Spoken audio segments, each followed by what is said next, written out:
अस्सलामु अलैकुम हुब्बे वतन पाकिस्तानियों। आप माने या ना माने, पाकिस्तान में सब कुछ बैरूनी ताकतों के इशारे और ये रजीम चेंज ऑपरेशन उनकी पुश्त पिनाही की वजह से ही हो रहा है।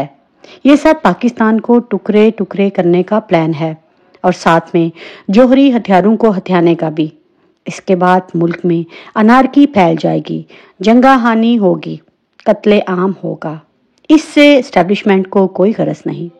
एटमी कुव्वत पर काबू पाने के बाद पाकिस्तान में कुछ डॉलर फेंके जाएंगे, जिनमें से बेशतर हिस्सा जो है ये करप्ट लोग खा जाएंगे और बाकी पाकिस्तानियों के खून की कीमत होगी।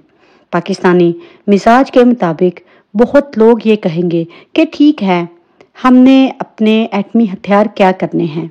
जब हमें रोटी नहीं मिल रही तो हम इस एटमी हथियार को क्या चाटेंगे। खैर इसी में है कि हमें पैसे मिले।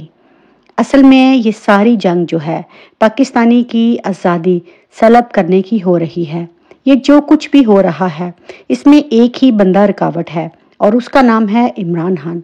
अभी हम आज़ाद तो हैं लेकिन ऊंची परवास नहीं उड़ सकते, हमारे पर काट दिए गए हैं।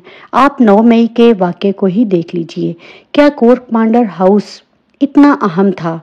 जो कुछ पाकिस्तान की माओं, बेटियों और बहनों के साथ किया गया, जिस तरह चादर और चार दीवारी के तकद्दुस को पामाल किया गया, क्या उनकी कोई अहमियत नहीं?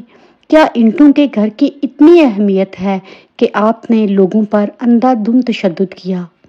वो अपने ज़हनी तवाज़ुन खो चुके हैं। मुहब्बे वतन पाकिस्तानियों, जागना होगा, क्योंकि आगे ही हम पाकिस्तान का एक टुकड़ा इनकी वजह से खो चुके हैं और अब हमारे पास एक ही उम्मीद है और उसका नाम है इमरान खान।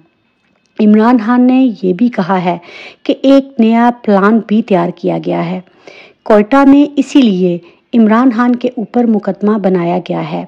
आपको अता तारड़ की प्रेस कॉन्फ्रेंस तो याद ही होगी। वहाँ पर वकील का कत्ल होता है और उसमें इमरान खान को नामजद कर दिया जाता है। ये कोयटा में इमरान खान पर कातलाना हमला करवाना चाहते हैं। जो कुछ लोगों ने भुट्टो के साथ किया वही तारीख दोहराना चाहते हैं, लेकिन उस टाइम पर मीडिया आज़ाद नहीं था। आज मीडिया तो आज़ाद है, लेकिन आपने देखा कि मीडिया एक खबर भी इमरान खान की नहीं लगा रहा। तो उस आज़ादी का क्या फ़ायदा? हमें 2023 में मौजूद तो हैं, लेकिन क्या फ़ायदा इस सोशल मीडिया का जब हम हक और सच की बात ही नहीं कर सकते। तमाम इदारे बिक चुके हैं, अदलिया इंसाफ नहीं दे रही और जज साहब ये कह रहे हैं कि अल्लाह से मांगो।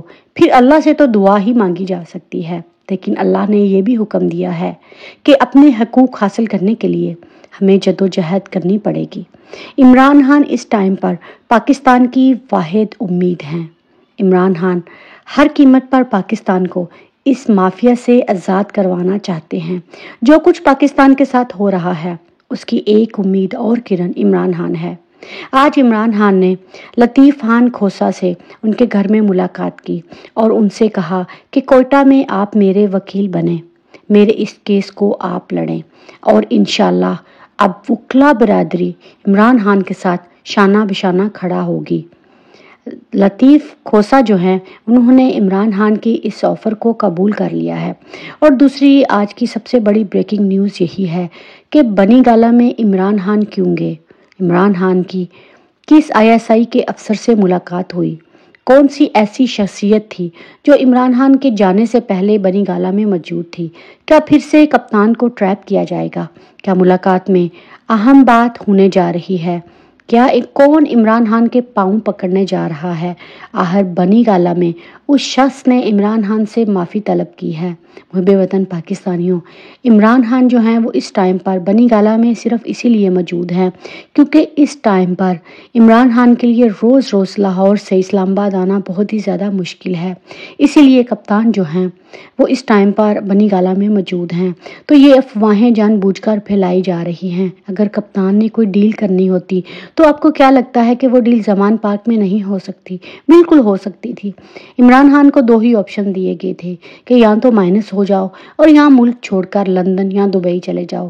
तो उसने आगे से ये जवाब दिया, ना मेरी जायदादें, पैसा, दौलत, ना स्विस अकाउंट्स हैं, मैं कहाँ जाऊँ? میں تو سب کچھ بیچ باچ کر پاکستان لے آیا تھا، میرا مرنا جینا پاکستان کے ساتھ ہے۔